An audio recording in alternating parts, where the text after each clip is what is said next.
if you were to kind of like for parents and kids who are coming in that don't really understand like how some of what you were describing, like with the untidy backpack and like with the losing of things and with the ability to keep oneself like organized and things like that, like if you were to explain to someone like what executive functioning like means and like kind of how they can come into you maybe with like lesser executive functioning and how that can be improved, and like over and how that can be developed over a lifetime, like how would you kind of introduce that kind of to parents and their kids?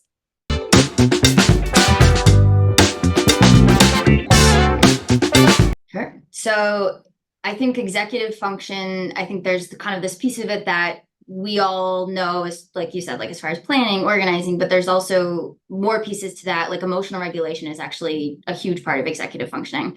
And so if you think of your executive functioning, it's the frontal lobe of your brain. It's almost like air traffic control, right? So, Nice. Yeah. so there's a lot, right? Like I you need love to have it. somebody managing all these parts, making sure there's no plane crashes, making sure people are taking off and landing on time. And obviously if something goes wrong, it's going to have probably a domino effect. So um, so with, I guess, thinking of executive functioning and, being able to manage multiple pieces of information, being able to stay on track of what your plan was for the day, being able to organize. So it's not necessarily detrimental if you have a kid who has the messy binder, but are you seeing messy binder and they're having trouble following directions and that messy And binder, the reminder of like brushing the teeth and things.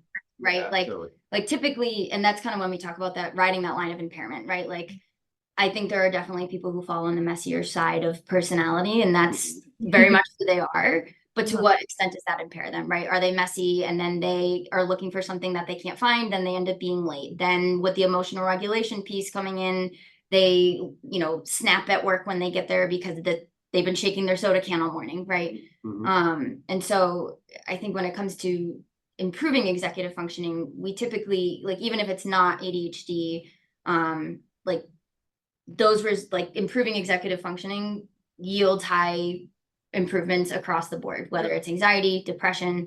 Because if you think about it, it's related. It's air traffic control. right. It's air traffic control, right? Like if you can kind of have someone, your air traffic control is controlling things, then you have a lot more space in your brain to focus on unexpected things that come up, right? And so a lot of things that we do when we talk about executive functioning, like having a structured routine is really important, because if you can have something that you're, set in stone, you don't really have to think about.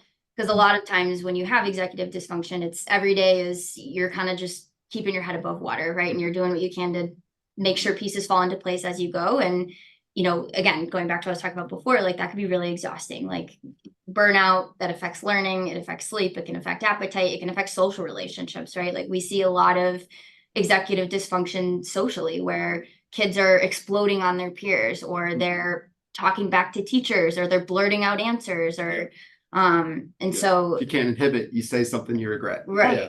Right. So I think to the extent that we can, I mean, I think I probably sprinkle it in even when it's not indicated, just because I feel like it can be honestly helpful for everybody. Yeah, it's so related, and it is something that's developing naturally, right? Like we're not born with the full skill set, Right. just like emotion reg skills, which are related to executive functioning too.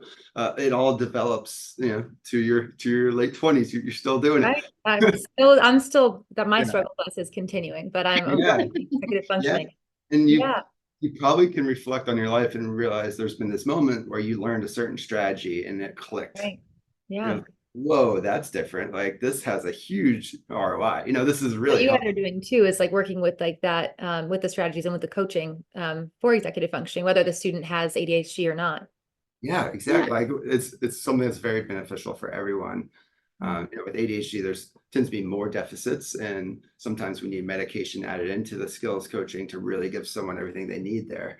Not always, but my point is just it's a muscle sort of thing. If we practice it, it does get better, and it is developing.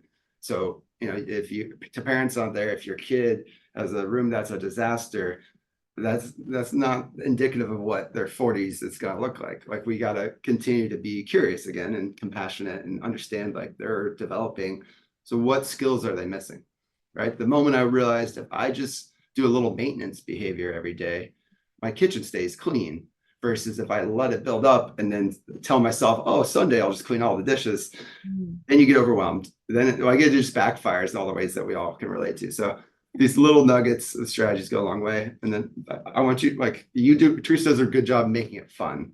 Like, I think, yeah, like these strategies don't have to be dry and boring, especially when we're talking about like kids and younger teens. Like, if I had an elementary school kid who loves Pokemon, right? All the skills that I teach them, like functioning wise, are gonna be Pokemon themed. Right. You guys were talking about bullet journals and things that maybe an older teenager or a college student can get behind. Like, make it pretty, make it fun. Like, it doesn't have to be